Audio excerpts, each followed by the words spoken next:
Voice of America Washington से news minute के साथ मैं हूं सारा जमान।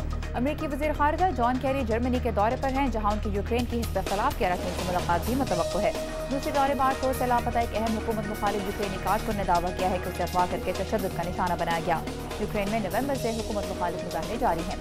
शाम में क़याम अमन के लिए जिनीवा में 7 रोज से जारी मुज़ाकरात बगैर किसी अहम पेशरफ्त के आज खत्म हो गए। ताहम अक़वाम मुत्तहिदा की जानिब से नामजद किए गए सालिस लख्तर इब्राहिमी ने तवक्को ज़ाहिर की है कि मुज़ाकरात का अगला दौर निस्बतन सूदमंद साबित होगा। गाड़ियों को टेस्ट करने वाले एक बरतानवी इदारे के मुताबिक भारत में तैयार की जाने वाली 5 मकबूल और सस्ती गाड़ियां हादसा की सूरत में मुसाफिरों के लिए महफूज नहीं। टेस्ट में फेल होने वालों में टाटा नैनो और सुजुकी मारुति ऑल्टो समेत फोर्ड, ह्यूंडई और फोक्सवैगन के मॉडल शामिल हैं। और चीन के कमरी कैलेंडर के मुताबिक आज से शुरू हो रहा है घोड़े का साल। इस मौके पर मुल्क के अंदर और बाहर रहने वाले चीनी खुसूसी तकरीबात में हिस्सा ले रहे हैं।